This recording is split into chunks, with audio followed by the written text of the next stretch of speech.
You don't have to agree with everything I say. These are all my opinions, so if you want to leave a rude comment then click off now. JYP is honestly the best out of the big three and he isn't even that good. I feel like he really treats the idols like friends and like people.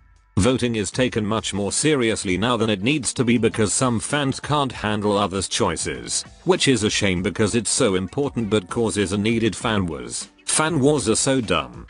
I really don't understand the point of them because our faves are friends and fandoms are fighting for the smallest things that could easily be ignored.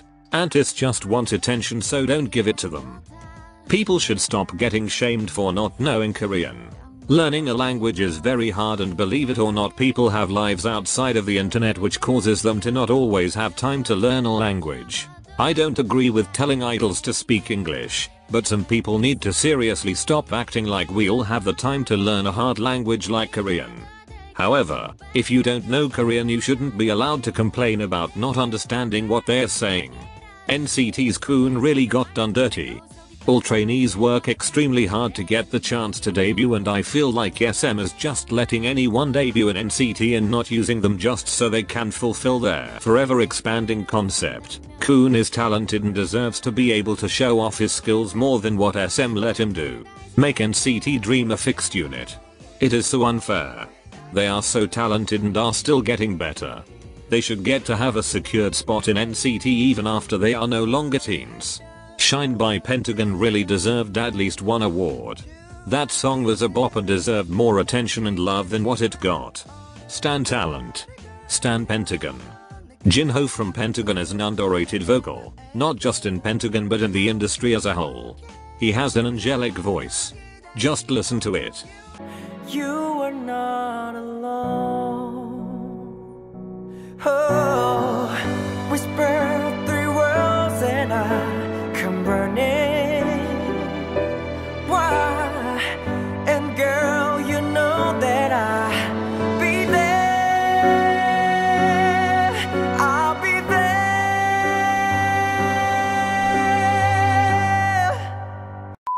I really loved DNA at first but then it became overhyped and overplayed and I started to get tired of hearing it. Standing BTS became extremely difficult because of all the drama that has been happening and as much as I love the boys, armies defend the weirdest stuff that always has me questioning my existence and makes me feel embarrassed to call myself an army. Stop defending Kai and his dreads. It's not just a hairstyle. Whenever cultural appropriation gets talked about everyone always plays the But Jackson and But Namjoon card. They have apologized and have never done anything like that since their apology. They were educated and you'll continue to clown them. Give them a break. They learned.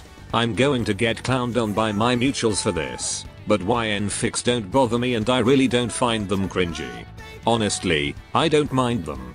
Abs are overrated and overhyped. Personally, I feel like idols are ashamed to show their bodies when they have nothing to be ashamed of just because they don't have abs or muscular and toned bodies. I think fans make their idols feel like they have to have abs in order to be loved and we should all work harder together to stop that thinking. YG has obvious favorites in every group and definitely isn't afraid of showing it. I feel like every YG group has that one member that is hyped more than the rest mainly just by giving them all the best and most parts. However, that doesn't make me dislike that member just because of YG's unfair system. If a member from a group decides to date or get married, they shouldn't feel like they have committed the ultimate sin that deserves death and they shouldn't have to hide it either. They are humans like us who deserve to feel loved by a special someone. Idols should feel comfortable enough to come out to their fans and not have to carry a burden that heavy for the rest of their lives. People really need to stop being homophobic. If you are homophobic, get an education. Dirty human. Just because you don't like every song by your fave doesn't make you less of a fan. It's normal to not like every song and we shouldn't feel bad for it. People get too carried away with ships. It is not a life or death matter if someone doesn't ship your same ship. Please stop embarrassing yourselves. Don't be afraid to call out your idol if they make a problematic or questionable mistake. If you want to keep standing, it doesn't make you any less of a fan by calling it out. Or, if you don't want to stan afterwards, it doesn't make you a bad person by doing so. Stop acting like your fave is some pure saint. No one is perfect. So if they cuss or make a sexual joke, don't act like they are still children. The chances of you being older than them is probably very slim. Stop acting like you are their mothers. On the other hand, stop sexualizing underage idols. It is not okay and is just flat out disgusting. If random strangers on the internet were sexualizing every little thing you did too, you would find it weird. Not knowing everything about your bias isn't something to be ashamed of, and it doesn't make you a fake fan. It's okay to not know their blood type or birthday or place of birth or random pieces of unnecessary information.